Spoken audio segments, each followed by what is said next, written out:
All right, squad. What's up? Today, lots of world's toughest talk. Bracken burned all of his midnight oil, and because of that, he now sounds like this. Bracken, say anything. Say whatever. Say any words that come to your I mind think this is first. working for me. Honestly, I think this is a good look. A good sound. This is the best I've sounded in 2 or 3 days, easily. The thing is you sound more like a woman who smoked cigarettes for 40 years than you do a man. And I really dissected how you sounded when you hopped on. And if I had my eyes closed and I was in a back alleyway and I just heard this voice, I don't think it would come from a man. I like that. Like maybe waitress at Waffle House for 40 years and smoked on every break. Yes. Rich, what do Okay. you think? Yeah, what are the sisters' names in The Simpsons? Yeah. Oh yeah. Patty and Selma, maybe? Sounds That's about funny right. because we just released our Get to Know the Host episodes this morning, re-released, and I listened to parts of it. And at the beginning of mine, we were talking about I got a new bike and it's a woman's bike. Makes Very, sense. very fitting. Very fitting. Maybe that's why it just manifests in your voice and your vocal cords. Prior to starting today, we had a bunch of sirens and we just had another one there. They're coming in and then they cut off. So it's somewhere within like 2 blocks of my house is the epicenter of whatever's happening this morning. It's a good thanks for letting us know. It just adds character to the episode. And that you're persevering through a lot of things today, Bracken. I'm sheltering in place. Yeah. What do you keep under your bed for protection? Is it a spatula, a knife, 44 mag, a spear? What is it? I actually only have a knife in my nightstand, but yesterday yesterday? It's hard to tell. I've been in a fog. Lisa went on a tear of cleaning out the basement, and we found all my old Spartan swords from when that used to be a trophy at big races. So I used to have one of those. I think it's time to bring the sword back. Kirk, did you ever get a sword? I don't think I'm OG enough. What year was that? They stopped swords 2012? 13, yeah. They probably stopped. Can you better reach? Better reach with a sword than a knife, so that would be a good call. Yeah. Mm-hmm. For all the weapons I have in my home or around, none of them are in my bedroom. So you won an axe or something, right? Isn't that something you got from a race? It's a hammer.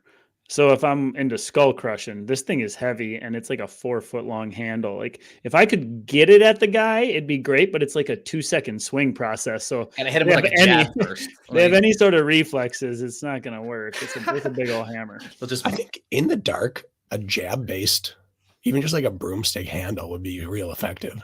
Just keep him at distance.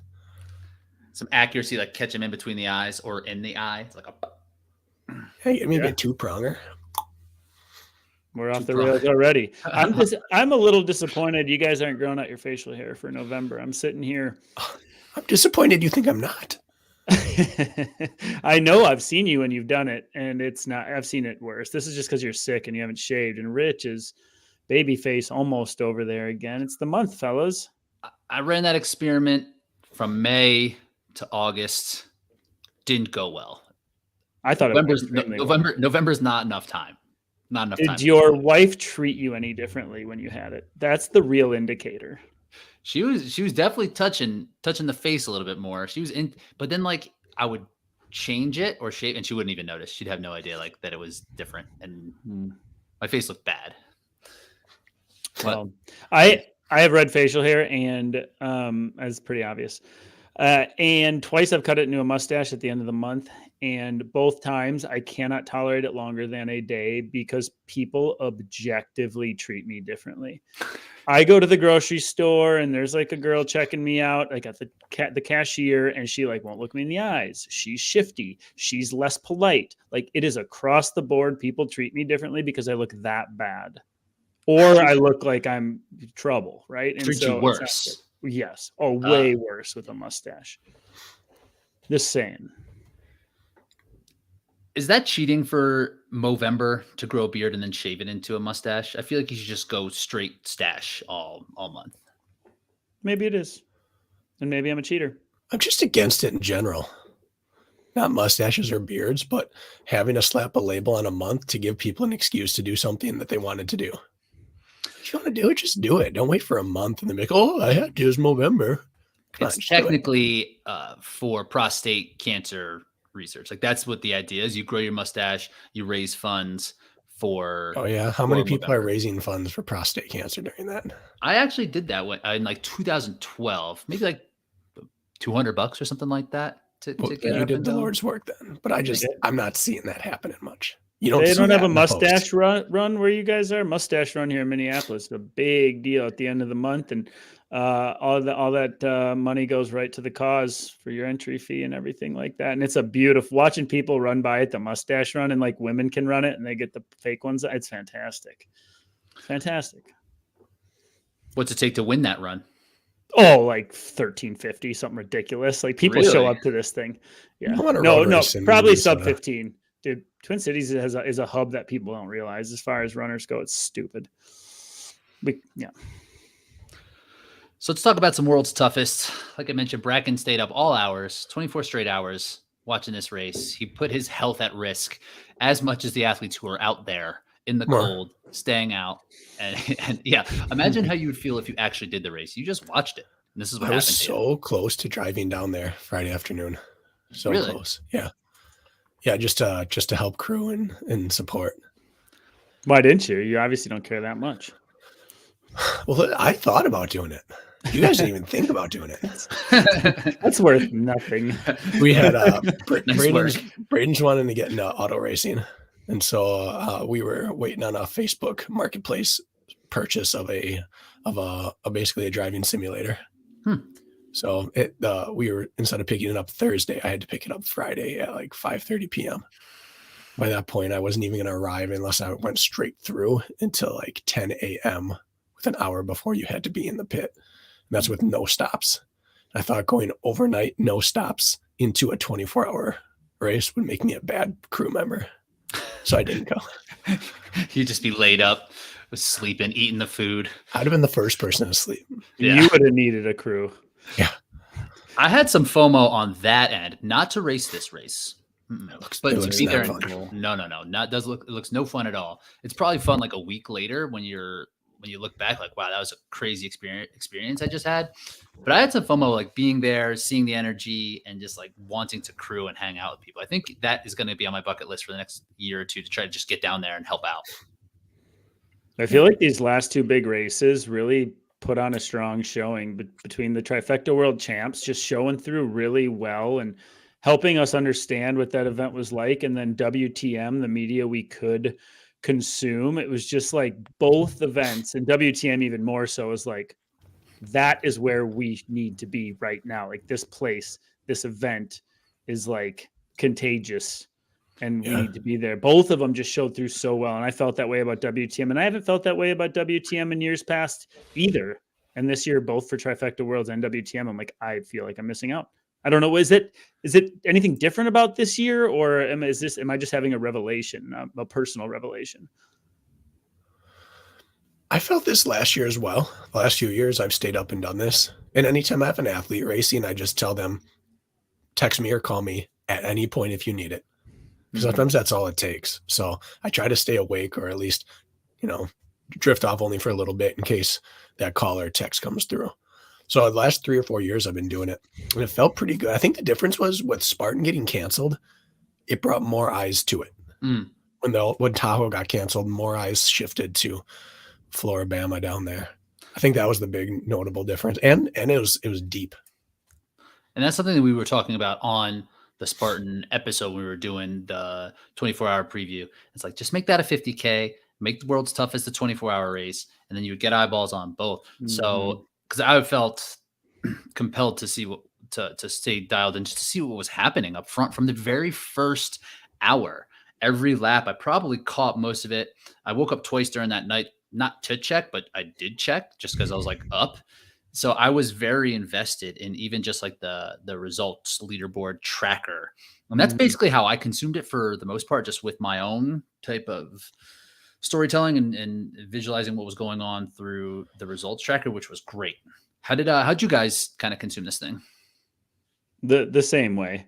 And it told the story. If you followed along often enough, the tracker told the story. I think despite the absence of Mark Botras and maybe like a Ryan Atkins, which would be out of left field at this point, like it on the men's side, it has to be the deepest field we have ever seen in a World's Toughest Mudder. And on the women's side, no Rhea Coble, no Amelia Boone. I wouldn't say it's the deepest field we've ever seen, but I think the quality of people filtering down through the top 10 is not far off, other than maybe a few of the big names missing. But that was replaced with Kris and Katie. So it's probably as deep of a field as we've ever seen. I just thought all the way down, like it was, how many people could have won the men's race, guys? 15? Maybe. When you look at the final results, yeah. On the women's side, what were we looking at? 2, maybe 3, but nonetheless, like that's always the case. I was just like there was no way to predict. And that was what was fantastic about it. And watching the shifts along the way were captivating, even without watching video, just seeing the lap splits come in. It was like, holy crap, the shifts were amazing. And so anyway, long-winded answer. I consumed it the same way you did, Rich, and it was fantastic. I kept the stream going for most of the time. OCR report? Yeah, I was on the YouTube. It was actually through Tough Mudders, but yeah, OCR reports, Tough Mudder channel. And it was really helpful. I thought it started off a little bit hard for a while. I'm like, I just don't know if I want to listen to this the whole time. But then they got in a good groove and a good rhythm, and it filled in the gaps in what you were watching. Their live tracking system is really good, like astonishingly good. But it filled in the gaps. There were people who watching the leaderboard were always in like 10th through 15th. You just never heard anything. But on the stream, you got updates and you got to see them and saw how they'd physically look. You start to realize who's in what color in the night in their jackets, and they come by and you started to watch the stories play out just in like their gait, their stride, how their arms were looking, all those things, how they moved in and out of the water. Who's taking 30 seconds to get into the water, who's just jumping right in and moving. So between the two, it was a pretty comprehensive view without being there of what was going down. So I enjoyed it. I kept both going almost the entire time. So they streamed it for the full 24? Full 24. They left for it was broken up into a few chunks. And at one point they went off air and I fell asleep for a little bit. And I don't know if they started right back up immediately. And then I think like an hour and a half later, I woke up and I turned it back on and they had another stream going. Nice. I didn't catch that at all. I was just Saturday doing stuff. So I was pretty locked in with the tracker though. But yeah, you and Jack seemed to be watching a little bit because you had some insight of like how people looked, how it was going, which your insight, you guys telling us, I thought that was helpful. Even it's like, oh, okay, like you can kind of see how things are going to play out some. Yeah, we had 3 prongs going. So we had the video streaming, we had the Tough Mudder website, which had all the tracking, and then the 4 of us in a group chat with any information we were hearing. And those 3 felt like we were kind of there. Mm-hmm. Yeah. So let's get some takeaways. Like, what are our headlines coming out of this? Kirk, you got something? What is one thing that stood out to you that you'd write a headline about for this race? Well, I have to imagine this is the closest spread between the male winner and the female winner we have ever seen by far. So to have an event in which 100 miles was first broken by a female, Kris Rugloski, and to have it be 5 miles behind the male winner has to be something we haven't even come close to seeing before. So I could be wrong. I think Amelia did it to Jung Young Pack one year. She was one lap behind. She was second overall. Kris would have gotten 6th? We need Jack on this, I guess. He's not here. However, in modern era, it's the closest. That was back, I think, was that New Jersey or is that Atlanta? I think so. I think that's written. I think that's kind of a legendary Amelia story, whereas it was way back in the day. Just kind of came out of nowhere and was in second overall. So yeah, that might have been like the first or second one, honestly. Modern era, it was the best. Mm-hmm. Well, I think the 2 is that, and then the other one for me would be, this is kind of the underdog's race, and top end metrics, and I'm not taking anything away from DJ Foxer's 5K time, which I don't know what it is, but this is where guts, grit, and just tenacity can win out. Ability to endure it has nothing to do with how fast you are for a mile on the track, and it was just so awesome to see that come through. and a guy who would lose 10 out of 10 times in a 5K to anybody else in the top 5 potentially smashed him in a 100-mile race, and it's amazing. Those are my 2 big takeaways. Let's talk about the Kris side first, and then we can really dive into really what DJ had accomplished here, because it shouldn't seem improbable based off of where he finished last year and just the man's commitment to this all. But I think we could spend a lot of time on that. But on the side with Kris, like, is this her distance? Is this where she's going to be the greatest for her own potential? And now with this victory, she's the first person to have a world championship in a hybrid and an OCR space, which is also a really cool accomplishment within the same year, right? Our group chat was consumed with Bracken wanting to fight her after she crossed the finish line. Bracken thought that was his only chance. I think I said I'd fight anyone in the field at the 24-hour mark. That's the time. That's the time to get them. The second they sit down in their camp after the finish. That was the actual that's in. Yeah, step in and throw down. That was the real catalyst for wanting to drive down there, just to start fighting people. I was going to throw down for everyone to get some wins under your belt and some fights. I think that's smart.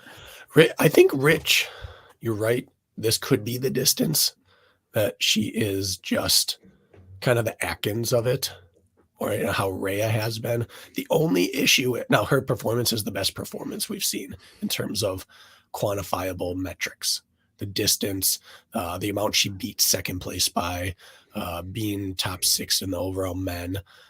However, she has to repeat it against the best. Like, I'm not saying Amelia has to come back and do it, but Rhea has to be there first. Katie Knight was the reigning champion. She was she checked one of 2 boxes she has to check. She has to beat Rhea. And I don't think she does. I'm not sure either. Only because we've said Rhea, we did voting on this very podcast, and Rhea was hands down the unanimous choice for ultra athlete. And so in order for her to say that she's the best, she does have to either beat her or surpass or come close to what she's done. It's not taking anything away. I think if you wanted to say based on this year in this one race that she's the best at it, I don't know if I'd have any argument against you other than put some respect on Rhea and say she at least has to give her a run. Yeah. I mean, does the accomplishment of the 100 miles, and this course was not last year's course. No. This last year's course was fast, right? Like, just based off of the amount of cold and how wet it was. When you're in Laughlin, I'm sure it gets cold overnight, but out in the desert, it's not going to have the same type of mud, and the cold isn't going to stick to you the way that it seemed to have this past. So for her to get 100 miles, the first female to ever do that as well, and with it being somewhat quantifiable, and we talked about this before, world's toughest changes every year. The obstacle's a little bit different. There's these different wrinkles they put in to bypass things. So it's hard to go year over year in terms of the mileage accomplishments, but getting 100 miles, that's something Rhea's never done. Yeah. I mean, I have no argument to that. I'm not detracting from anything she did. It's just that we already had one person cement herself as head and shoulders above everyone else. And I think she at least deserves the chance to defend her title. But on paper right now, I don't know who beats Kris on that course. Because that was a nasty course, like you said. The desert gets cold at night. But there were so few water submersions compared to this course. And the terrain is just, it was a nasty course. Well, I mean, there have been notably faster courses in WTM's history, and no woman has touched 100, right? Yeah. And so to do it on a course, typically, what did Botras go last year? 120? Something like 115 that. Or 120. And Katie Knight was how many miles last year? Not 100. Let me not 100. 85 or 90. 85, right. So the record was 85, right? I don't know. Rhea might have went 90. I wish we could just have Jack's brain here, and with no voice, just have the information. Just a fact-checking version of him. Like a computer. I'm gonna Google. Yeah. That's basically what Jack is to us right now. He is Google. Well, the point being is to have it happen in a course on a course in which it, at very least was as challenging as any in the past, we could probably say, based on mileage markers hit across the men's and women's field. That's where I think you got to say that I don't think she needs to beat Rhea to be classified as better than her. And listen, I've tried to poke holes in Kris Rugloski how many times, and I'm at the point where I can't. And considering the course compared to the men's metrics, I just don't. I don't know. This was massive. I guess to support your argument, Kirk, she messaged me prior to the race because I had said she doesn't win big ultras. She takes second or third in big ultras. She messaged me and she said, I hold the record for the fastest Spartan ultra. So I do win ultras. So you were referring to 100 milers. You said, does she win 100 milers? I get what you understand. Well, I understand what you're saying. To help your argument, she's the fastest 50K in Spartan, and she has the most distance gained in the other version of ultra. So she has the tangible metric records in the only two types of ultras we have in the sport. So if Rhea has more titles, she's outperformance her metrics. What ultra did she do that at Dallas? I think it was Dallas, which is notably fast. But I think that kind of helps your argument because we've seen a few different versions of Rhea, and her most dominant ultra performances have not aligned with her being at her best in OCR. Like there's fast Rhea and there is ultra Rhea, and they're generally not in the same season. Where we've seen Kris be at her fastest recently and run 24 hours. She's doing it concurrently, which means Rhea might need a steep course to be the best, and Kris might be able to do it at all courses. Like, would you take Rhea over Kris in Dallas for a standard ultra? Probably not. Probably. I don't. You would need her at Telluride or Breckenridge or something like that. Before this year, I might have, but the way that Kris continues to improve and the way that she was pretty dominant here, not just like how Katie Knight was dominant last year from the front. It seemed like Katie tried to do the same thing again, got away, and then that was kind of the race. Kris just knows how to do this. She was really kind of patient here and knew exactly what she was capable of doing, most likely because of all the 100-mile races she's been doing. So like the experience that she's gained, I don't know where I would pick Rhea at this point. Here are the past winners. I forgot Chad Trammell won one. Yeah. There's a Wikipedia for world's toughest or for toughest mudder. So Katie Knight getting 90 last year on a course where Batrus got 115, and the male winner this year, what would he get, 105? Yeah. I mean, it doesn't really work that way, but like, could we assume that Kris gets 105 or 110? 110 in Laughlin? Yeah. When we talked earlier about her ability to walk in hundreds at high altitude is going to help her at 24-hour racing, because I think this race showed that the people that got out the hardest couldn't hold on, and people that made moves even a third of the way through couldn't quite hold on. The people who had the ability to be patient and be comfortable going real in control are the people that wound up not fading. Like, I look at Mark and I think that he is an absolute stud at this distance, and he picked the right year to not be able to go. This is a course that did not reward front running. And he's an aggressive runner. That was one of my takeaways as well, is how much the pacing and experience really did matter and how big of shifts we saw. Kirk, we were following an athlete that you've been coaching, Jay Fettig, and he was a prime example. He ended up finishing 9th. You called your shot, said he was going to be top 10.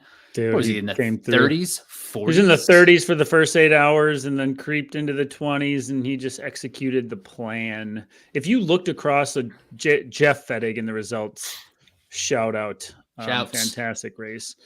I had 4 athletes there, 2 racing and 2 crewing. So I had some eyes on the back end. Intel. You should have drove down there. I really should have. That would have been a hike. But if you look at those results too, I mean, where was DJ Fox 4 hours Way back. Exactly. Way back. It's just, and who was leading the way and where did he end up? Right. It's just, there are so many factors to this, and nobody knows until it gets dark, and it gets dark for like 6 to 8 hours. And then we find out. if you look at the shakeup, top 10 at hour 6 and then top 10 at 24 hours, I wish Jack could pull up that stat. You may not see but one or two names cross over. Veerman and Mark Gaudette were in the teens early on. Mm-hmm. It was astounding. That's, you to your point, Bracken, on a course that's this gritty, like it always is going to stop you and slow you down if you burned a little hot. And when it does, it's just like a piano on your back for the remainder. And the longer you can push off that piano on your back, the better. And that means strategy is way more important than gaining time or gaining a cushion. Nobody pulled it off this year. Not even close. No. Mm-hmm. No, the pacing was kind of spectacular to watch. What it showed me is that there's a stride type needed for this. There's a plodding stride you need to have in your toolbox. I think part of the Kunkel issue he bonked completely is when has he ever used a plodding stride in his life? Mm-hmm. It seems very rhythmic. He has a great looking stride. It's a sustainable stride for ultras. Absolutely. For 50, for 100K. But there needs to be that reduced version of your stride. Like Mark's probably the fastest guy there. I think he's faster than Anthony in terms of just running. Probably. He's not a bouncy runner. Mm-hmm. His hips don't get off the ground. You look at Tyler. Tyler's not like a bouncy, or you don't see bouncy strides do well at this. They're the people that can settle into that trudge jog stride, and Kris does that really, really well. Atkins has. He's the exception, though, to every rule. Yeah, but I wouldn't even say Ryan's bouncy. Really? He's 4 foot, but he doesn't. It's pretty long stride. I feel like he's a long, low strider. Mm-hmm. He has a long back kick, but it's not high. It's long. Yeah, it's true. Some of the other go ahead, Kurt. Well, I was hoping we could dissect one thing, because this is what I don't always have eyes on. Is we had, just to kind of hit the bullet points for the listeners, is we had a number of people who really were out hot first 4, 6, 8, 10, 12 hours, and then either disappeared, fell off of the the moon or whatever you call it. So I'd like to just go through the highlights, like what happened to Joshua Reed, Anthony Kunkel, where Katie Knight tripped up. Like, I think people are going to learn from that, like how that unfolded, like what could and did go wrong for these athletes. So I think we should pick a few men and pick a few women where things were looking good until they weren't, which is how these races go. But I just figured maybe just touching on all of those would be interesting. Our boy Kunkel dropping a sub 6 minute miles for that first lap, finishing that in like 29 some minutes. I mean, if that's not fast, like I don't think he like that first lap was a reason he faded later. It seemed like he had a hard time staying warm, and probably what Bracken had said, like probably when things slowed down, he's a pretty small guy too. Like he doesn't have much body fat, I don't think, at all. So he probably is susceptible to cold a little bit more, especially when things do slow down. So with that pace being not fast for him, right? Like the dude can run that type of pace for 100K. So but he went out hard and he's kind of called the shot, right? He's like, I'm going to run 125 miles. He called OCR easy in a bit of a post. So he was pretty aggressive, and he held on for a while, for longer than I thought. So what happened to Anthony then exactly? He just got to a point, he went out hot, and then it just hit him like a brick wall. He's like, this isn't sustainable for me, as in like my body is failing me. I'm too cold. I can't keep moving. Like I see the writing on the wall. I'm pulling the plug. Like, correct? Because Anthony Kunkel had a lead, probably the fastest lap in WTM history. I would imagine. So is that what happened, or is there anything else to that story? We heard no rumors of injury. It was bonking. It was cracking. It was cold. And before we get into like the real specifics of why, there's one overarching theme of WTM that's really genius on the race direction side. And that's that the race starts easy. You get your hot lap, which creates this vacuum. It sucks you into a pace and a stride you shouldn't be using yet. And then they start opening obstacles. Of the 20 obstacles, probably 10 or 12 open in the first 2 or 3 hours. And then they start opening more and more and more. So as your fatigue mounts and as the temperature and light drops, more obstacles start opening, and generally a few water obstacles open. And so even if you're making the correct energy choices for what you're currently doing, you have to have the foresight to extrapolate by what's going to happen later. So I feel good for this, but that doesn't mean that as soon as we open 2 more submersion obstacles, I'll still feel good. So energy wise, if you haven't experienced it, or at least talk to people who have experienced it, I don't think he had that fear of what's going to come. And that hurts you. And the second is when they open the water obstacles, you have to have your wetsuit plan in advance. You need to put it on a lap early rather than a lap late. And I think a lot of the newbies or the people who are rolling put their wetsuit on a lap late because something opened and suddenly they're, oh, shoot, I'm in trouble. And you can't do that in that race. Because I think there was a pit where Anthony was much faster than Mark and Tyler, who did run not the majority, but probably half the race together again, over half. And it looked like he was opening up an even further gap. But we assumed that was because that was where Tyler and Mark chose to put their wetsuit on, take their time, and gear up for the cold water obstacles. Yeah, you could watch. And I was talking to Lisa during this. I said, that they just put wetsuits on. Now it'll be interesting because it's kind of like anything else. Like in a fantasy football draft, one person drafts the defense and then everyone quick drafts the defense because you're like, oh, shoot, they must know something I don't. And you can see the contenders. Soon as someone pitted, they're all pitting on that lap. And you have like a 1 minute, 2 minute, 1 minute, 2 minute, suddenly a 9 minute pit. You can say, all right, they just put their wetsuit on. And you didn't see that with a few of the top guys. They didn't put it on early. The only person that I saw not pit early for that and get away with it was Austin Azar. He was in shorts with no shirt and just his bib on through like 11 or 11:30 p.m. from what I could tell. That ain't going to work for me. Canada, man. He was the outlier. Anyway, yeah, it was fascinating tracking the pit times, realizing, all right, this is where strategy kind of starts the race off. And they obviously missed that pit. So our early leader, then Anthony Kunkel, just imploded. Body deceived him is what happens, right? And that he's like, nope, not going to happen. And when you get hypothermic or you hit a bonk, like is it impossible to come back from that without some real finessing back into things and then knowing you have to get back in water and it's dark and you haven't been dry in 5 hours? It's just a really big task. So we checked Anthony off the list. Which Kirk, I think happens to the majority of people, right? It's like even getting through this race for the full 24 hours is an absolute accomplishment. If you do that, you're probably going to place pretty well, but most people don't. We even saw, I think that happened to Chris Mendoza. I didn't catch his race story, but seemed like he was pacing things well. Former champ, kind of dropped around the same time Anthony did. So must have just gotten cold or just didn't have the appropriate plan. Yeah. This isn't singling out Anthony. This is basically writing the story of 70% of the athletes who take the start line. Exactly what happens, and it gets people. That's why when you look at the end results, 10-year won. Tenured in the ultra distance, this particular long OCR is what ended up propelling people to the front. Like it always wins. Experience in the race like this tends to win, and it came through. It did. And what you touched upon with that pre-hypothermia, once you go pre-hypothermic, it's not like, we had talked prior that once you get cold, you have to run yourself back into body heat, which is why you get the wetsuit on. So it enables you to do that rather than just freezing. But once you cross that line and go pre-hypothermic, you have to completely pull the plug and get in a very warm space, get completely dry and get fully warm before you can even consider going back out and getting cold and wet again. You have to get back on the right side of it.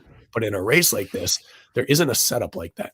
You go back to your tent, and at best you have a tent with I don't even know if they allow propane heaters in there. You're not going to get completely warm. You're going to go back in, you're going to sit down, huddle up, maybe change if you can, and go back out, and you're still in the red. You've never gotten back in the black, and you need to take probably an hour to get right, and then go back up totally bundled up. There's no space for that unless that was your plan coming into it. So and people get in and out, and they may die.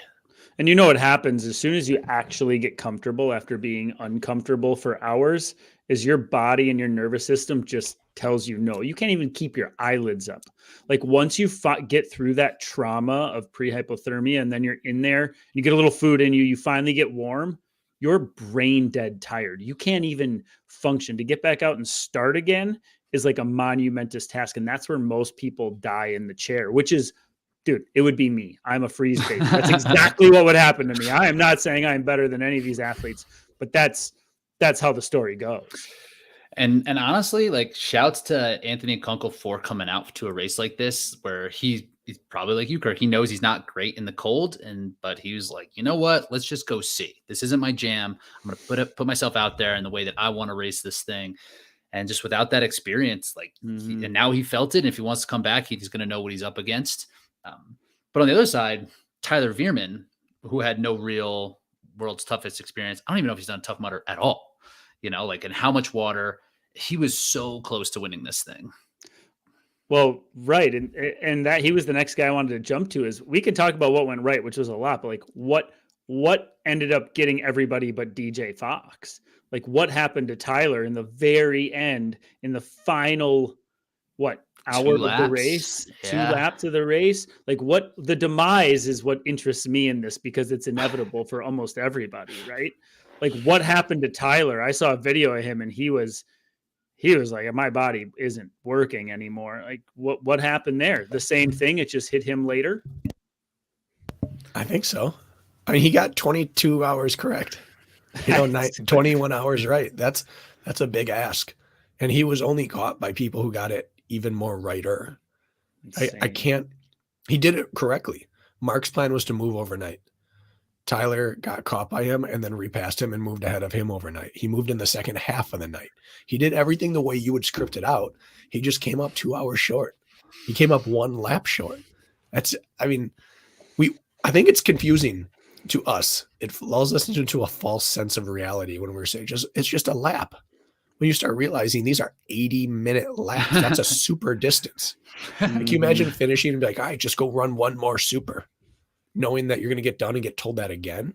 It's just the 1 lap system makes viewers less likely to understand how bad it is to go out for another lap and how easy it would be to get it 2 hours wrong.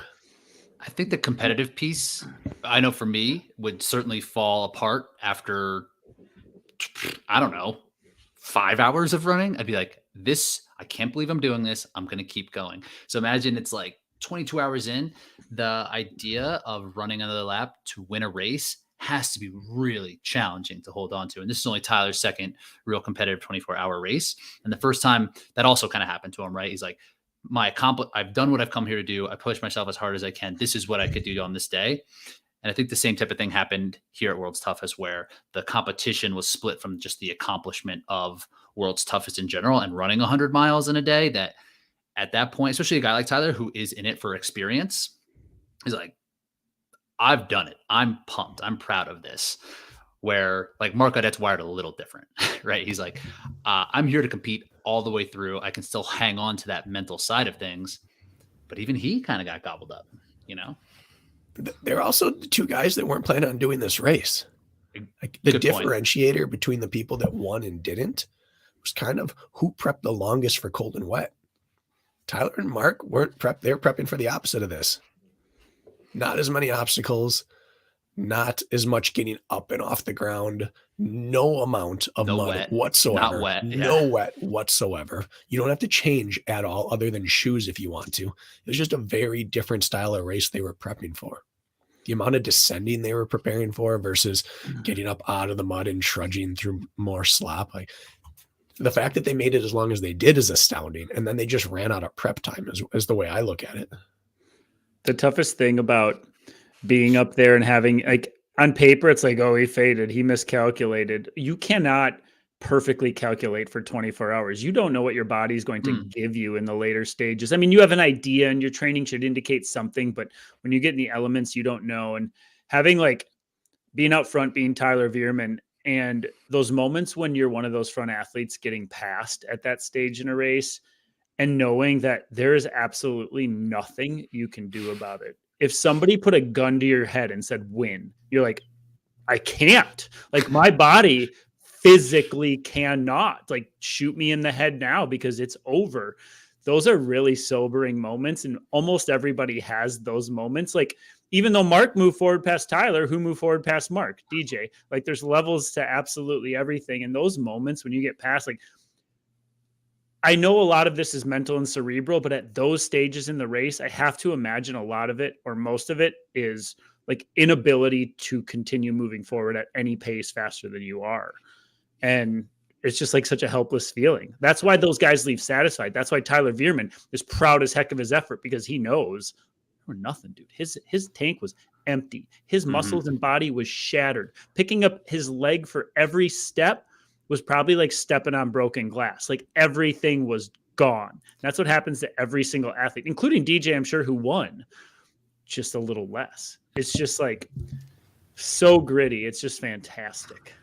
There was video of Tyler coming in the lead and his crew talking him back out onto the course. That exemplifies what you're saying. He was in the lead with a decent lead and didn't want to do it anymore. Like, it's not about racing at that point. It's like just the amount of swelling in your feet and hands, because it was more humid down there.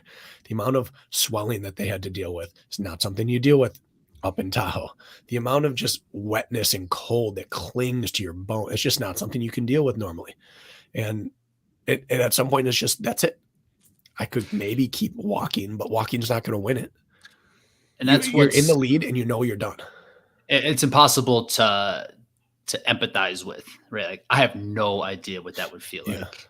So like seeing that and being like, oh my God, you could just keep going and like just walk the thing, you know, like, but we've never been there.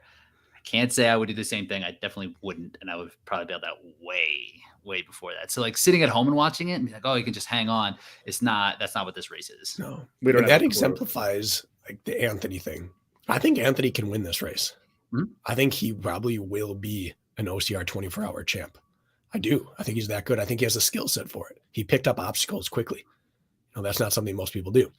However, it's the difference between going out to learn and then dominate versus going out to set the world record.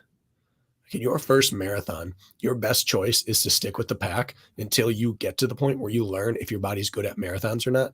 And then if you're feeling good, you negative split and you hammer, because that's always an option. What you don't do is go out on marathon record pace and also find out along the way what pace I should have been running. And that was the one error, I think.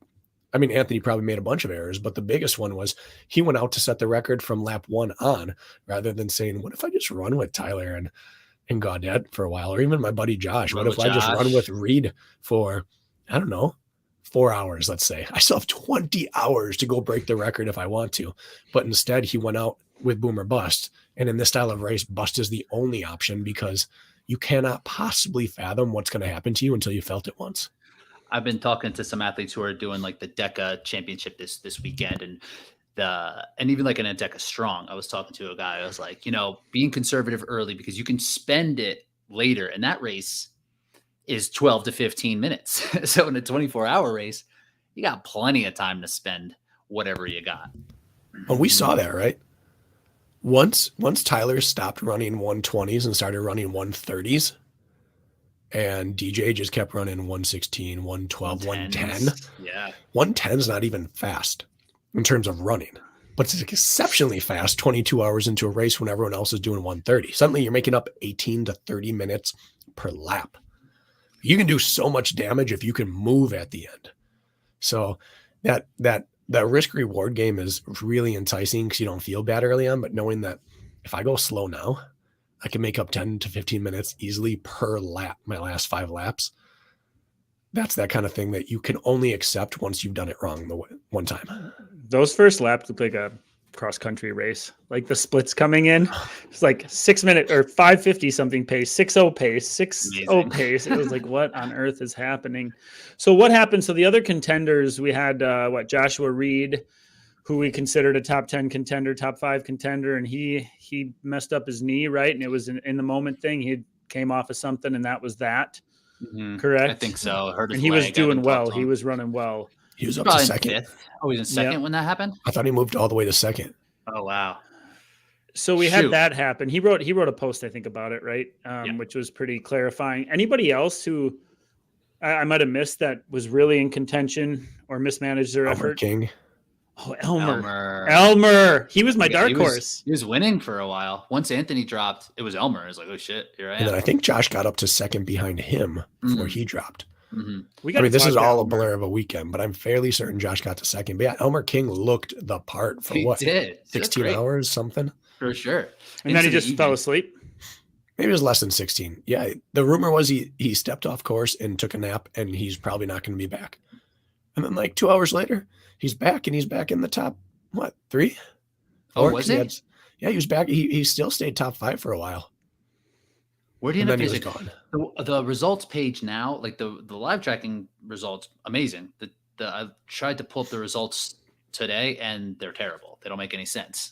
So I don't know where he even ended up. He ended up falling back and back and back, and I think out of the top 10. Oh, what? He's at a top 20. Yeah. He made a For a legit while, run for like 16 hours, though. It was like, is Elmer going to pull this off? And you when you get to that 16 hours, 16 to 20 is where like things shift. Have you noticed that? Between 16 and 20 is where all of a sudden like the whole top 10 leaderboard is like, you're like, where'd everybody go? Well, who are these people? And that's that period of time that got him.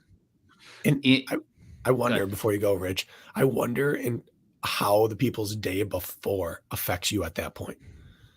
Because at that point, if you were able to sleep in the morning, if you're able to take a nap, if you're able to get 2 good nights of sleep prior, then you're working on, I've been awake for 18 or 20 hours. And if you weren't, you've been up for 36 hours now or 24. Like that middle of the night difference, really it's impacted by what happened the 2 nights prior. If you struggle with race sleep, moving in prior to a race, and if you can't nap prior to this race starting, it really comes due in the middle of the night. So I wonder what this, I don't know the backstory of any of these guys, but who was able to sleep prior and who wasn't? It's not a 24-hour stay awake. People are always like, I could stay awake for 24 hours. Like, yeah, you could. If you could sleep right up until the start of the race. Yeah, if you're napping at the start line. How do you nap before a 12 p.m. race when you have to be there as a racer by like your mandatory briefing and the pit closes at 11? Noon sounds generous. Like, noon start. That's nice. And they get to finish in the daylight the last 5 hours. Like, it sounds nice. Brutal. It's a death sentence. Starting them at 6 a.m. as far as sleep goes. Like, Yeah. if you're like Good me, point. I'm up by 5 every morning, no matter what I do. There's 7 hours of me just draining my battery before I even take a step. It's true. Could you sleep till 10 a.m. if you wanted to on a non-race day on a weekend? Not for $1 million. Maybe not. Nope. Now add in race nerves. There's no way you can sleep in, and you probably sleep crappy that night before. So where does the sleep buffer come from? The people who can't do it have been up for a long time by the time midnight hits. Yeah, it's a good point. I didn't even think about it that way. On the women's side, You're going to mention Ian Caskey. I was going to mention Ian Oh, Caskey, my who goodness. was charging.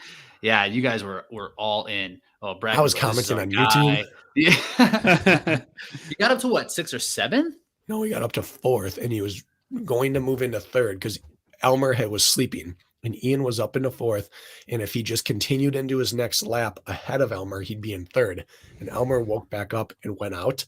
And during that time, Ian started to fade back. So he got up to 4th at one point. Almost a perfect race plan. Almost. Really, really good. And then he hit. Then it just hit him like a freight train as well, like it does. Everybody basically has this story except Mark Gaudette and DJ Fox, and maybe Trevor Psychos, who had a great race, by the way. And I'd say your boy. I'd say the people like Jay. We saw a couple people in the back end there. Austin Azar. Austin, yeah. Made a good push. But yeah, Trevor Psychos ending up 4th. He was back in the 30s, 40s to start. He might have waited too long. You know, like when you see it like that. Which you'd rather do. It's almost maybe the difference between you could charge and get 3rd or 4th, or you could start and do it just right and take 12th. Like that 1 or lap, 2 lap difference. What is perfect? Right. Like there's too many variables. You'd almost rather come up short. And Josh Fiore, who's also a very seasoned ultra athlete, ending up 5th. Seemed to be pretty consistent. I don't remember him being as far back as even say DJ or Trevor clearly, but he kind of hung in that top 10 for almost the entire night, which we didn't see anybody do outside of Mark and Tyler. If I remember, Fiore just didn't move. He spent the last 12 hours just always in 6th or 7th. And people just moved up or beat down or up or down. And he was just steady Eddie. He was maybe the most consistent in terms of placement, start to finish. And I'm sure we're getting a lot of this wrong with the details over the course of 24-hour race. So just everybody listeners take this with like a grain of salt. This is what we recall from watching while Bracken's out there getting sick, putting his freaking health on the line to bring this information to everybody. Plus there's a UFC card that night. There was, which I had triple screens going. man, what a day you had. That was a great sporting day. You were filling me in on that side too. Cause I mean, I had no screens going on for it, but did you lay down the bets on what I told you to do? no, I asked if you really wanted me to do that. We could have even parlayed that together. I mean, what would that have kicked back? What happens if you go perfect on the main card? Well, in a parlay, I don't lose know. money. No, you don't. We could have put like $2 down and came out there and been, we would have had brand new cameras for Race Brain. Everything would have been really nice. Next time, Bracken, we'll parlay something for next time. That's right. Why don't we pay DJ Fox the service he deserves? We spent very little time talking about him yet, and he's our winner. And we're gonna sit there and just kiss Kris Rugloski's ass for a while after this. Still gonna fight her, which is well deserved, right? Before we move on, like we cannot skim over DJ Fox any longer. We've alluded towards him, but we haven't really spent time on him yet. Like, dude, who said he was the most underrated OCR athlete of all time? After I brought him up, you were even going to freaking talk about him because you underrate him so bad. Oh, please. I gave him his due prior. So what has anybody heard from him? Like, do we know? Obviously, I saw what he posted on social media, but like, you take all those guys in the Ultra House, and we poked fun at them a little, and we also thought they were going to dominate, right? Do well. You take who you have. You had Anthony Kunkel, Josh Reed, DJ Fox. There's one other, or is that the three? Javier is part of the squad, SOR? but I don't think he's part of that in particular. Okay. There's like Ultra House, like a couple things. He was crewing. So you take those three who we brought up in our pre-race talk, and you say, all right, send them all out for a 5K. Who finishes last? DJ. Definitely DJ. Send them out for a marathon. Who finishes last? DJ. Definitely DJ. He was the lowest man on the totem pole in our eyes as far as like raw run ability. In any obstacle course, I would say. And right. And DJ Fox made them look like little babies. God, I love that. I love it. I want to honestly drive there and just shake the man's hand. I've never been more compelled to like sort of hop on a wagon of somebody's success than his, because he's like the working man's success. He's like the guy who like, okay, I'm not discrediting your talent, DJ, because obviously like you've got talent and you are fast, but you're around royalty as far as speed goes. And a lot of these people have it. And so to watch you go and do this, it's just like, I am almost having a hard time wrapping my mind around it, but it's also what makes exactly this event. So as Matt B. Davis puts it, DNA changing experience. Like, and I haven't experienced it from afar. I'm like, anything is possible. DJ Fox just opened up Pandora's box of potential ability for everybody. Like, he is actually the biggest winner of this whole event. I don't care what Kris Rugloski's record said. I don't care any of that. DJ just gave the working man the realm of possibility, and that is freaking awesome. Most of us said we thought he could take third. He was my pick to take third. He was kind of a trendy third place pick because he or Escobar or was he though? We Arthur mentioned Mendoza. 10 other guys before he We came. definitely did. But yeah, I had him like top 5. But third was about the highest I heard anywhere out of anyone. And third is kind of like, I think I'll pick you to sneak in there because it'll make me look smart, but I think you're probably more like a 4 through 6 guy. That's what picking someone third generally means. Mm-hmm. And he went out and won the thing. And one of my big points that I was going to make about this is that the 24-hour ultra world, everyone's getting really good at it. Mm-hmm. They're getting really 5 people with 100 miles, 6 if you count Kris, 5 men with 100, 6 for Kris. It is astounding how good people are at doing this thing, which is a nonsensical style of race. You're not supposed to be good at this. And they've gotten really good. And in the deepest year, he comes out and wins it. Just getting no love the whole way, right? You're back in 30th place. Nobody gives a flying F what you're doing. Halfway through the race, you're in like 15th. Nobody considers you a contender or anybody. 18 hours in, you're 9th place. Like, you just stood in the shadows, got no love, got no attention, got nothing to fuel your fire. Those external motivators can be helpful when you got good momentum going in a long race. Dude had nothing but his steel trap of a mind. Probably a great crew and a very giant brass set of balls. For sure. That didn't weigh him down. But anyways, it's just like a guy like think about that, being in his shoes, coming from you never saw that on the women's side. You never saw that in other than maybe like a Trevor who also kind of did the same thing, didn't win, took 4th, which is fantastic. But like, dude, no momentum built. externally, it's just like he's just like quietly working in the dark in what I call monk mode throughout the whole race, just eating. He's an example of someone that when you really pushed your chips in to one specific style or one specific event, he uprooted his life. He used to live in New York, moved all the way across the country. Him and his girlfriend Erin just up and went because that's like they wanted to pursue this, and this is the kind of payoff. And even when people do this, going all in is one thing, but then being able to win any kind of race, winning's not easy. There's only one the best. There's only one, and he was able to do that, and he beat Mark Audet's a world champion. Tyler Veerman's a world champion. Trevor Sykos is a world champion. Josh Fiore is a world champion. Chris Mendoza, a world champion. Like I'm sure I'm probably even missing some, but there is at least 5 other world champions. Kunkel's a U.S. champ. Kunkel's a U.S. champ in like pretty prestigious area. Like, and he just did his thing. Is this? I posed this to the group after he won. Is this the biggest upset in OCR history? Like we said he was probably the most, overlooked athlete in this field, coming in 3rd last year. But so like, if you see it on paper, he got 3rd one year, got 1st the next year, might not look like that big of an upset. But with the depth of this field and the things that Kirk laid out earlier in terms of like the pedigree of athlete, is this the biggest upset we've ever seen? Most improbable victory. I think it's that or Tobias over Hunter at High Rocks. Mm-hmm. And that's hybrid. That's hybrid, right? And that was more of Hunter falling apart. He got beat by 2 other guys too. Yeah, and that was a race where only one person we thought could win. Mm-hmm. This is a race where there were 5, I believe, previous world champs in it. So I'm going to say yes, it is. Like, is there anything else that we can really even like? What we don't have big upsets in OCR generally. Not really. So we'll have to put that down. We have Okras coming. We have an upset of the year. Biggest balls award. Might go to Kris Rugloski, but it could go to DJ too. Totally. Both of them can share that one.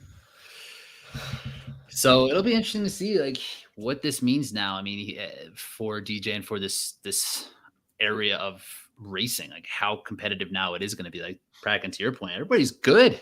Yeah. Here's really the weird part to me.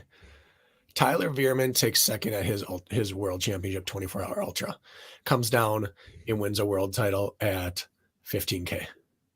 Maybe could have pushed for the 3K. Like everything else got better because of that.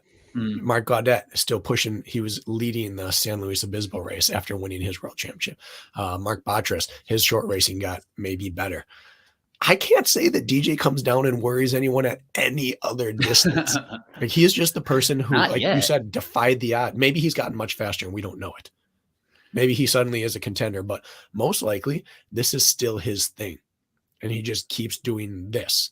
And you have to think of how do we beat this guy other than just run it away from him and not crack? Like, he's not a beast contender or a sprint contender, but he can just do this thing. 100 milers, 24-hour races is the absolute last thing I would want to be my thing. That's the like worst. it is the same thing. It is like the least sexy. It's the least sexy everything. The training, the all in, the what it does to your day to day. Like it really is, and it's underserved. Like it's under glorified. It's under recognized. Yet, like, is there? In that field, I'm trying to think who actually is a specialist. Trevor, Mendoza, Josh Fiore, Mendoza, and DJ. If that's your thing, is there a race style that gives you less opportunity to show it than 24 hours OCR ultras? How many are there? If you look at all continents, how many could you find per year? 3. Maybe. 2 that anyone knows about. And how many should you do per year? 1, 2. 1, 2 if you're a maniac. Yeah. But how cool is it to say that like the race is called the world's toughest mile, like literally the hardest race that you could do, all about balls, and you just know that like I am the toughest one here. Like that's me. Yeah. Legit. That's the right way to put it. Mm-hmm. And toughest is universal, whether it's physically able to take abuse, mentally tenacious, any other X factor with your body's ability to withstand cold temperature, to digest food under those circumstances. Like you're legit from physical to mental, the toughest person that towed that start line. Everything you have to be the toughest at to win that race. And there's almost no other title on earth that's accurate for world's best blank. Decathlon is not the world's best athlete. I don't care how impressive they are at that. It's one-dimensional. It's just going forward. The most lateral movement you get is spinning for a heavy throw. And you like stay in one place. Fittest on earth? No, it's best CrossFitter on earth. But world's toughest mudder? Yeah, after watching it, you can't deny that is the toughest OCR race you could possibly do. And I mean, the two winners, right? Like DJ and Kris. Like Kris, I know is very inspirational for a lot of people. The way that she's able to take on anything that she wants. Shouldn't be. Yeah, she's not impressive in Bracken's eyes. She makes the impossible seem possible. Let's see how she does in a fight. Unrealistic dreams. If she inspires people to do what she's doing, she's going to be the biggest cause of stress fractures since barefoot running was invented. It's the vibrant five fingers. Yeah, but just like the idea of I'm going to do this and I'm going to be good at it, right? And then other people are like, oh wow, this is really crazy that she's able to do this. Maybe what can I do? You hear that a lot. I hear that a lot in terms of people citing what Kris is doing. It's like, wow, she can do it all. It's amazing. But really, DJ, like Kirk said, the everyman's example. Why not? If you go all in, what could happen, right? And like going all in, what does that mean? And like, but DJ has done it, and you're seeing it. Where most people like are half in, a quarter in, they think they're all in, and they're not.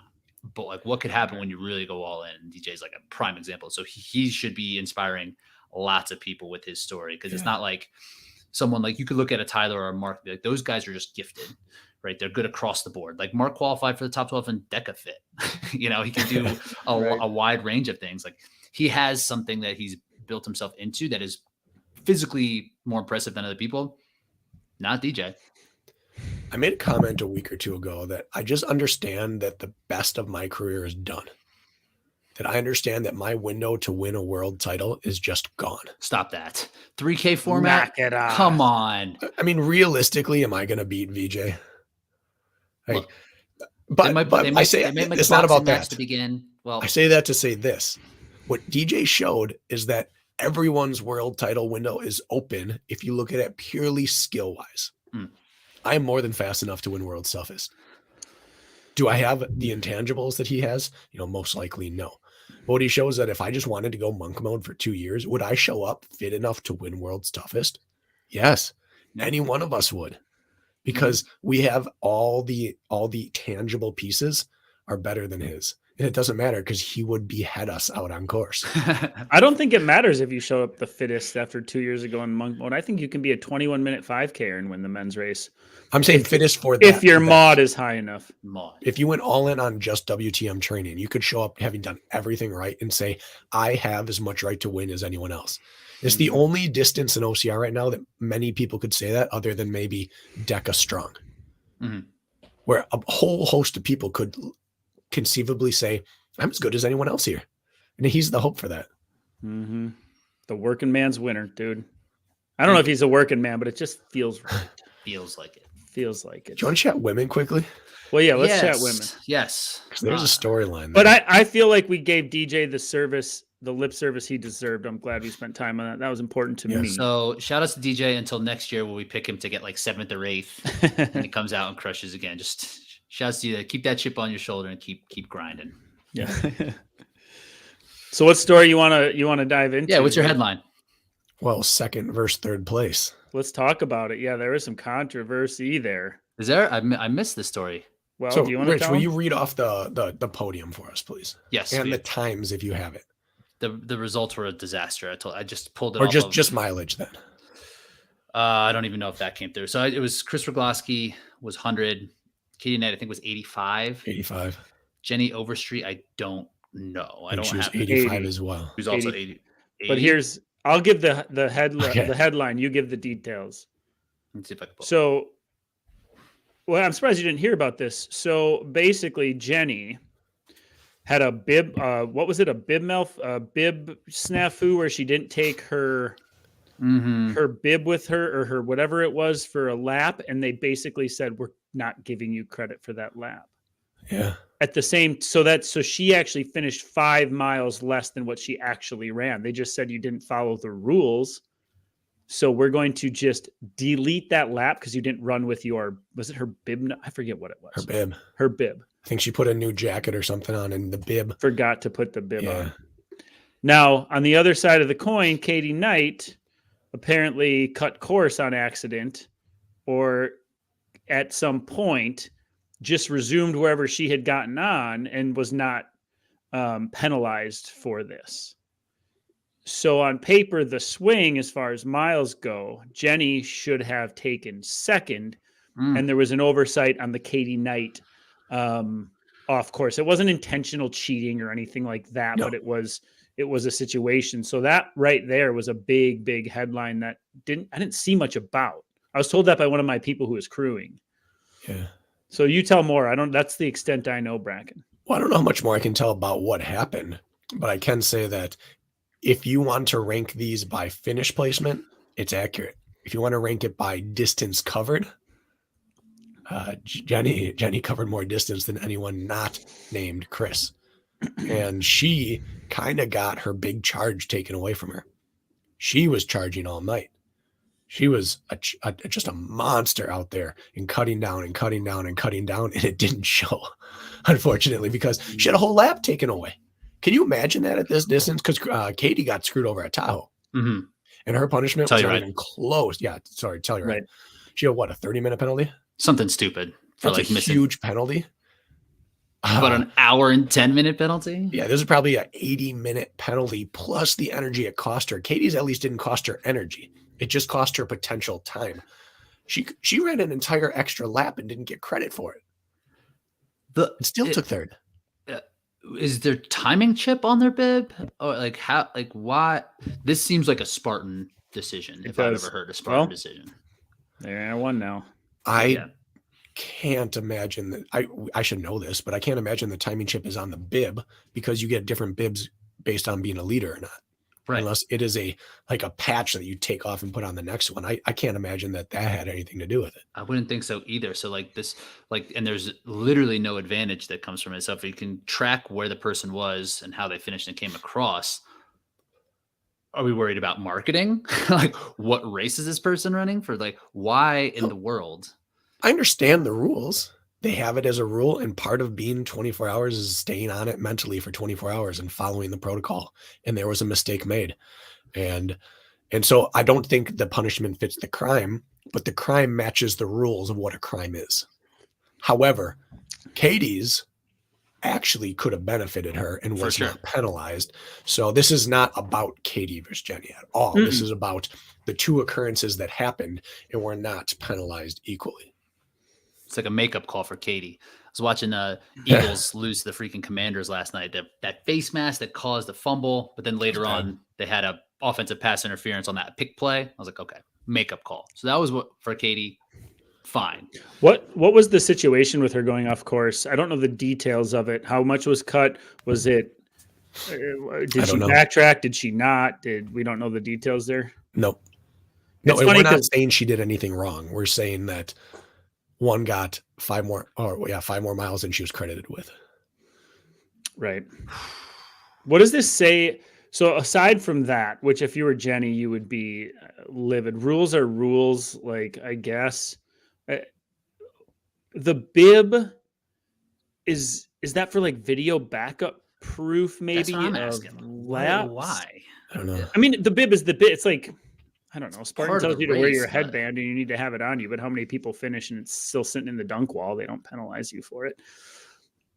If this were a Spartan race and someone got off course at a championship event, I would kind of rip into them. So I think I'm going to have to be consistent and say that if you only have a 5-mile course, you would have to have markings that make it impossible to go off course. Was that isolated though? Was that a problem? That being said, I don't know how it worked. But at least should be said that I just don't think it should be possible to get off course unless you're delirious. Mike, which was probably the case. Which is, yep. Could have been. Yeah. My biggest question on the women's side is Kris winning by 15 miles.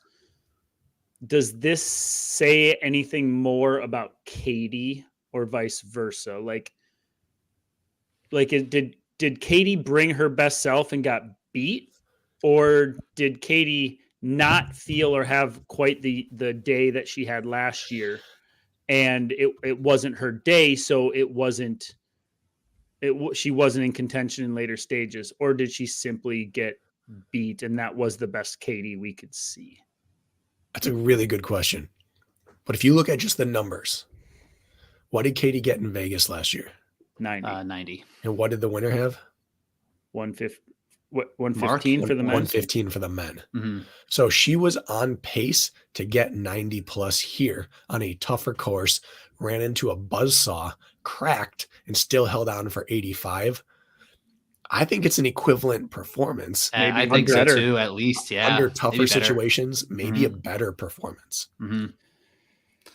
Kris is just a different animal.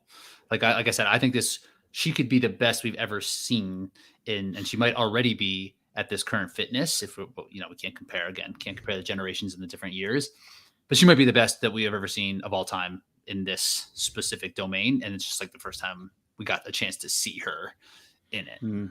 Matt B. Davis said it best on one of the comments. I hate to give that guy credit, but I gotta. He said, we have now entered the Kris era. We are officially in the Kris era. Yeah. And we're going to look back a decade, 2 decades from now, and she is going to be one of the major stamps in the timeline. Hopefully. I thought about this too until, or she what's that race where they run with like the donkeys? You know what I'm talking about?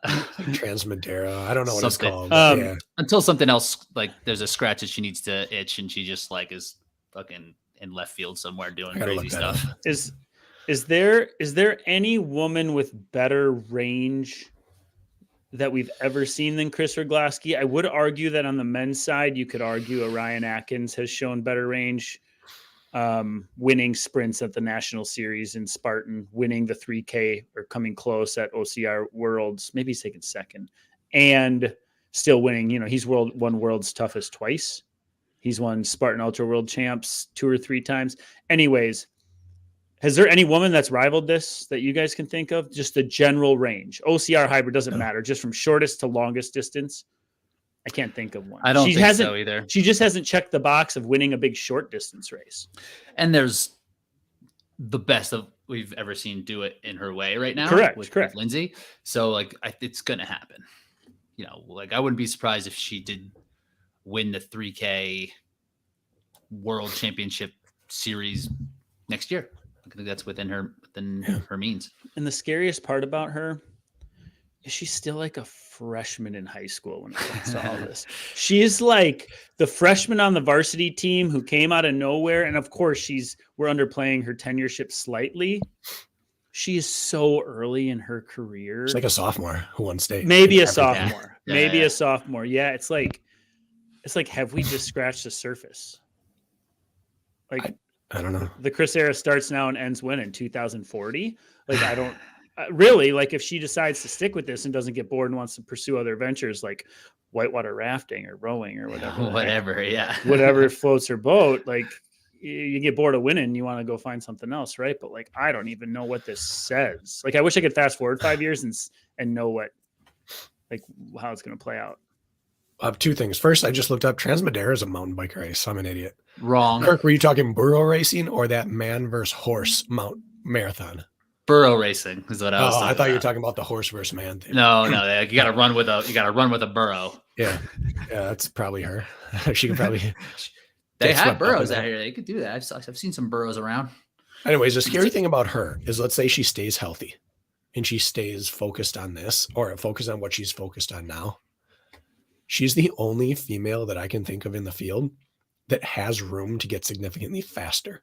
Mm-hmm. If you look at the top of the sport, 3K through, I'd say other than Katie Knight, 24 hour, everyone's been tenured enough that we've seen what their speed's going to be. Lindsay, Emma, Rose. I think that people like Alex Walker would argue they could get faster because she's continually getting faster. But I think they're all closer to their ceiling than Kris and Katie Knight are.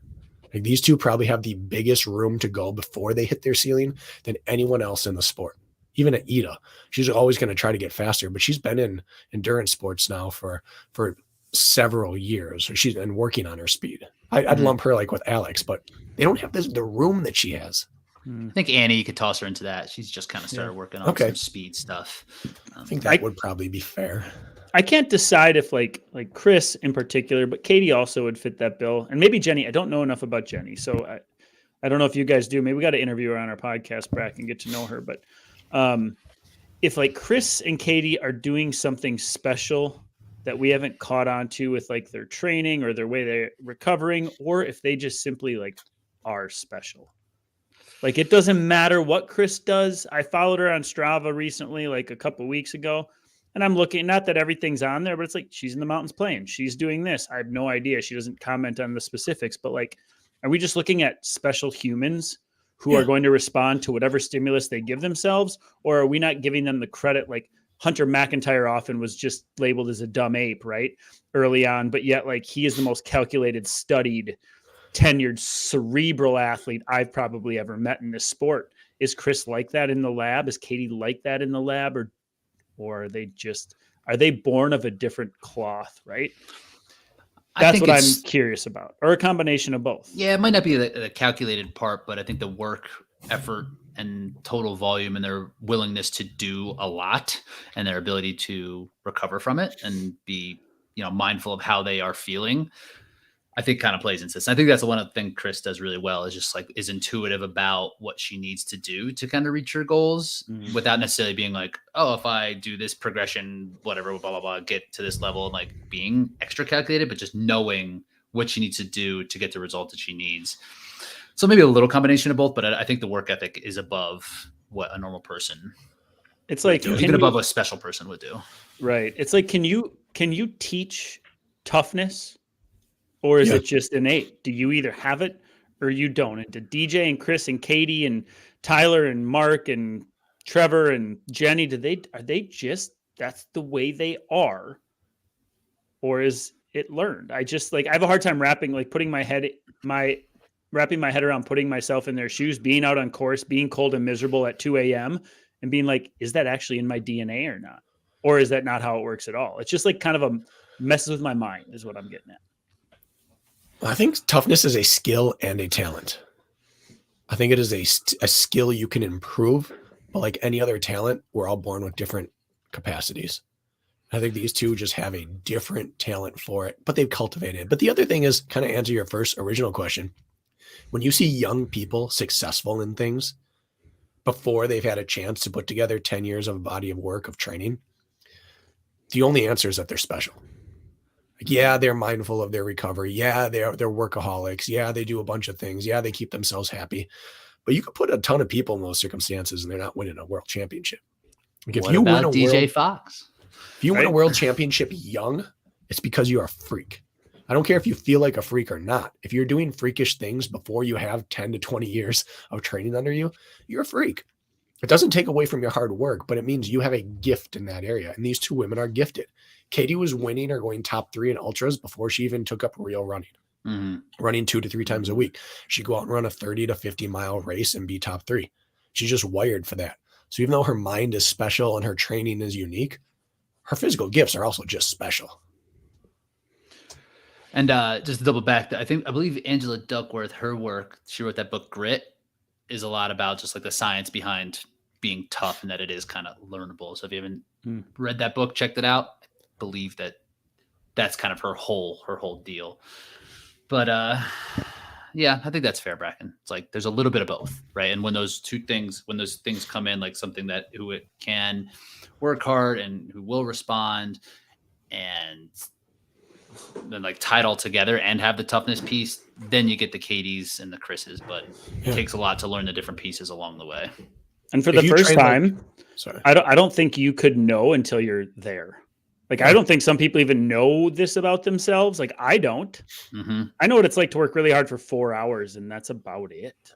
I don't know what it's like 20 hours into a race. I haven't even given myself the opportunity to learn that.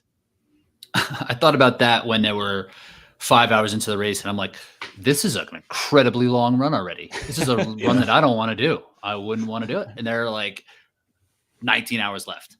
It's ridiculous. That's the crazy thing, or the complicating thing about long races is a lot of times you, like in sprints, or in jumps or in ball sports, you don't hear a lot of people say, listen, I'm just not the most talented.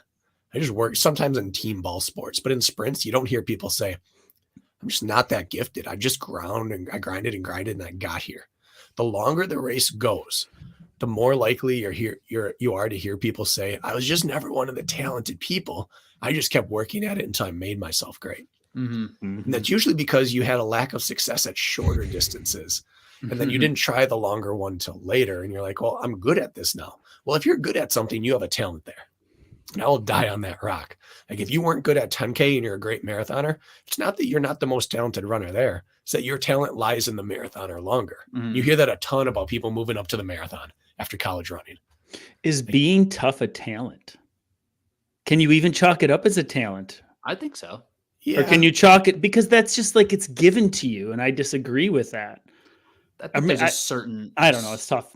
It could be just how you were brought up, right? Like toughness it's not measurable, right? Like what you think is hard or painful is something that you just have to like have lived with as a child, you know, where someone else might not have, you know. So I think I think it's learnable, but I think it's more in your circumstances. I think capacity for toughness is a talent. Being tough with that capacity is the skill. Like I think most people have more capacity than they use. You get someone in the right situation where suddenly they're vying for the lead in a race and they can be real tough, but they don't use it all the time. I think that the other part is that like Kris's toughness or whatever, maybe if you don't have the fitness to use it, it doesn't matter. Like, I don't care how tough DJ Fox is. He has some skill at this 24-hour that's beyond toughness. There's something about his muscles that cramp less, or something about his engine that falls off less, or something about his system that handles fuel better. And some of that can be trainable, but you just can't put every person into this situation and be successful. I think that the long distance is glorified by, I just worked harder. And that is a huge component. But there is a long distance skill just like there is sprint skill.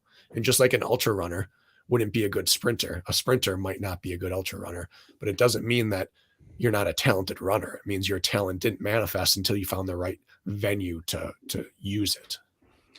Yeah, Randy Moss was no good at the beast distance. He was a big baby. Really not good. I think the beauty of an event like this is like, if you don't see the top end potential in anything under, let's say, like a 10K, 5K, you're never going to be a world champion at anything. You're never going to make a team that matters for crap, no matter how hard you work. If that talent is not shown through at a young age, the chances of you ever developing that are basically zero. But at the ultra distance, it blows all logic out the window, and the door is open for literally everybody. A 100-meter sprinter who's never done ultras, Bracken's comparative, may just end up in 10 years being the best ultra runner out there and winning a championship. But that best ultra runner will never be 100-meter anything. Yeah. It's like, it is the one thing that you can work. You're 30-minute 5K and you're a woman, maybe one day you'll win world's toughest if you do it right. Yeah. That you cannot say about a lot of things. And man, would it suck to have to commit to doing ultra races. It sure would. Does it make either of you wonder if you should just go all in for 1 year and try and see what happens? Or do you just want no part of it? Nope, not yet. It's not my bag. And that's the thing. You have to want some of that masochistic. Like you have to be wired that way a little bit. And there's a difference. Like even like 100-mile foot race, I look at way differently than like a 24-hour world's toughest mudder. Or give me a 50K, 100K. They're not even in the same stride. Western States is still a running speed race. You got to have some skill on mountain and trail, but it is, yeah, you're right. It is a night and day different experience. Walmsley doesn't win WTM. Even if you got good at obstacles. No. Walmsley doesn't win. All that water, man. It's a whole different deal. DeWalter. Well, maybe DeWalter. It's not that they couldn't. It's that they wouldn't up front. I don't think there's any way they could win it on year one. Maybe they could be at 100 miles at 14 hours and they might not finish. Let's tag them in a post. Let's see what they think. See if we can get them to chime in on this. What was first place prize money? 10 G's.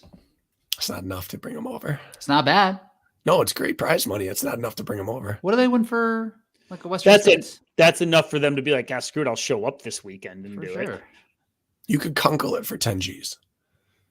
7-week crash course. Yeah. I now want to see Anthony do. I want to see him come back. I want to see him do a beast. A beast or a super. Yeah. I want to see him mix it up in there. He'd probably be really good at a Spartan, at like a Tahoe or something where no water. It's cold, but like dry mountains. I think he would smash something like that. Yeah. Mm-hmm. What about the women, the rest of them? So we don't leave them off the table. The rest of the top ladies. Hannah Carta had an impressive during the night run. Her stride looked crisp in the middle of the night, and they followed her for a while.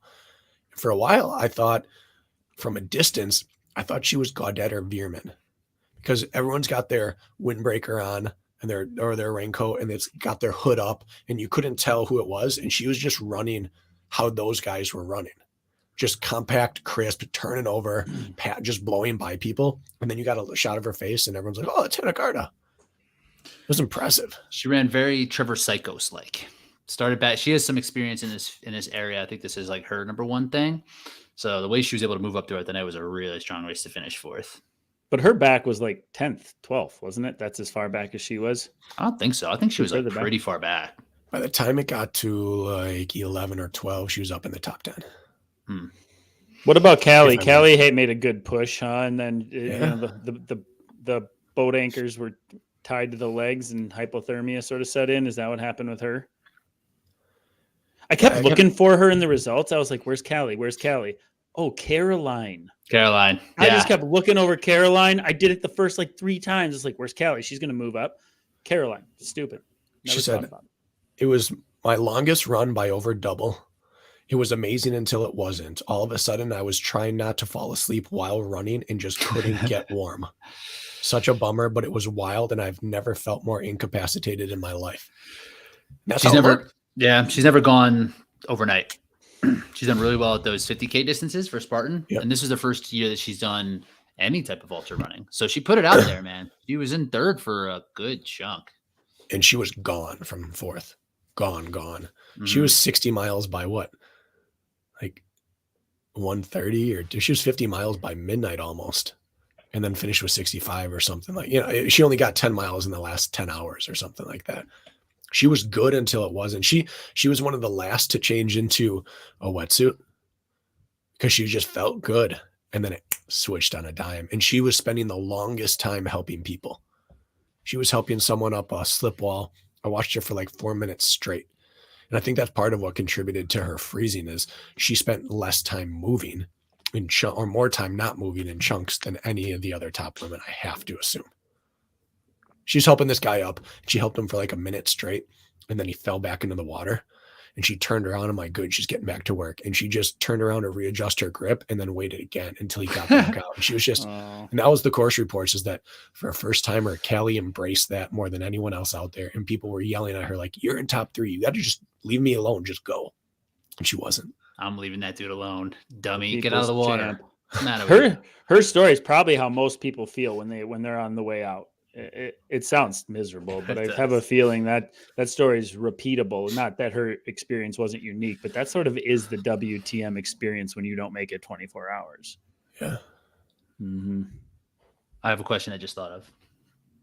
If a member from Race Brain went to a race that every single race that Kris Rugloski runs next year, if one of us ran that race and we added up the collective place finishes by the end of the year, can we beat her? Yeah. Think so? We would struggle at the ultras. We'd send Jack has to do the ultras. Sorry, dude. He's just gonna have to go there. We'd beat her at every hybrid race. Mm-hmm. And every sprint super beast. She would beat us at any race 50 miles or longer. I'm probably not beating her every beast. So Kirk, you're gonna have to take her on in the beast distance. I got her. Don't miss the spear. Oh. We'd beat her through 50K for sure. Do 50K, not me. Kirk, you got her at 50K? 50K Spartan? I don't mean to say it like that, but I think asleep, yes. What would you run a 50K in training? It's like 3:37 with 3,000 feet of vert, 2,000 Nice. feet of vert. I think I went 4:12 walking it in. It was like 95 in technical. Yeah. So I think those are still both quicker than hers. I did that on my birthday this last year. Yeah. I came through the marathon in 2:57 with 2,500 feet of vert, and then I died. Yeah. Well, but 100-mile different like story. Leadville, I don't think we touch her, and I don't think we beat her at World's Toughest. My resistance to impact ends at probably 50 miles, where like my hips, like I can't function anymore. I don't think she'd crush me there. Where yeah, we just got to hope she doesn't do a bunch of ultras again, a bunch of 100-milers, because she might be able to outpoint us if she does like 10 of them. 1 or 10, she's going to win. She's going to win those. But I'm saying, like, the collective season, if she ends up doing more ultra distances, all the hard. She's embarrassing us all at WTM. We're gonna. I mean, it would be horrible. Dude, it would be. Yeah, we would just. I would run the, what do they call the free lap? Hot lap. Run the hot lap. Then it'd be tapped out. What do you think you could run that hot lap in? What do you think you could set the record in? Faster than her. You think you could run? You think you could go like 27 minutes for your hot lap to start? I don't know. I'd sit on Kunkel and I'll kick him. Dude, him going 29 something is hilarious. It's hilarious how fast that is. I mean, I have a soft spot for the guy, but I can't imagine looking down and lap 1 clicks off sub-6. I'm like, yep, this is right. This is where I need to be. Oh man, but that was a really fun event, man. That was really, really cool. I enjoyed it. I think I was more dialed in this year than I have been in the past, just being able to kind of keep track of it and how loaded it was. We had 2 amazing champions and a bunch of really cool, compelling stories throughout that. I'm sure more will emerge as the weeks and the days play out here. So we're going to wrap this thing up. Bracken, you coming back later for DECA?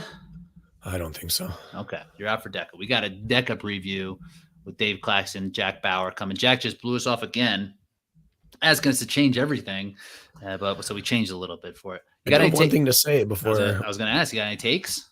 Not about DECA, about World's Toughest. The team race got almost no love from what I saw. I forgot there was one until right now. And the only years it has love is when names show up. And it's unfortunate, but Team Midwest OCR, I think, and then Strong as Oak, and then there were 2 other names up in there. Those top 4, there was a really good, compelling battle. I was keeping tabs on those because I know some people that were doing those teams, and no one cared. I don't want to say no one, but the vast majority.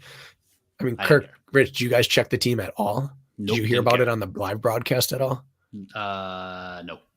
I think we need to make team racing great again. There's a year where Hunter and Miguel did it with Dennis Wayne Welch and I think Mark Jones, maybe. I think Race Brain's going to have to be there to the team race. Ooh, there it is. That's what you're saying. There's a year Gawiski and Atkins. Or could we beat Kris Rugloski as a team? I don't know.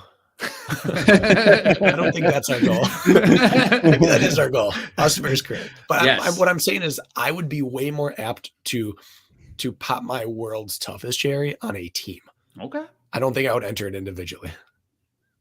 But not for I'm not putting us into it, but I think it's time to bring some team racing back into this sport. You put us in it, we're doing it. We're doing all the 3K. We're doing the first 3K event and the World's Toughest event. Kirk doesn't seem like he wants to do that. Come on, dude. I didn't say nothing.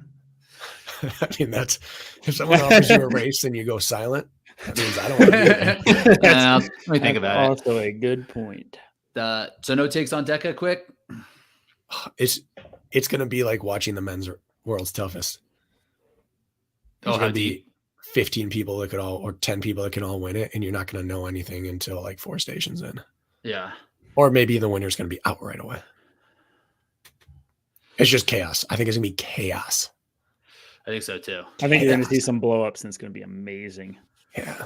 But as you should in this race, if you're going for it, you're going to ride that line, and a couple people are going to ride the right side of it, and a couple people aren't, and that's how it goes in this style of racing. Mm-hmm. In the Olympic 1500, 10K, 5K, there's only 2 things that happen. You've got 8 to 10 people kicking to the line and finishing within 0.3 of each other, or you've got people running 3 minutes off their PR in the 10K, just walking off the track and like one big line because the leaders are going and no one else has anything for them.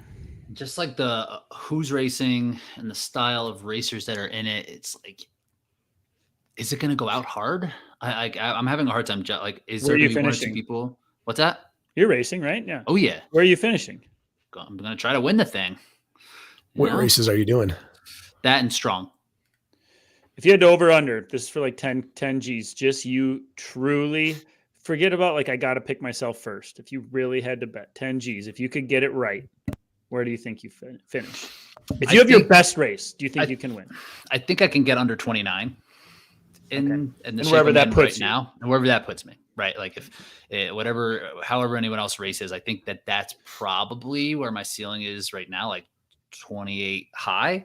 Would you run 29, 40, 29? 30, 40. 30, 40. I've run 30, 10 in the past, but just the way everything's come along the last like 8 to 10 weeks with a bunch of different factors, I think that's where my high end is going to be. And Rylan and Kent ran 28, 30 and West Palm, right? So you got that 5K down recently though. So you're going to even have an extra feather in your cap there that, I mean, you've always been fast, but you're honing in on that with all that muscle and strength now too. That's big. Deca Strong, I just did a sim where I PR'd. So it's like coming along. So everything is in a good spot for me. I've done everything I possibly could to be as prepared as possible for this race. So I want to be there. I want to be able to be assertive in the late stages, and however that plays out, like, you know, those dudes are good. Kent and Ryan are really good. Yeah. I think you can be top 3.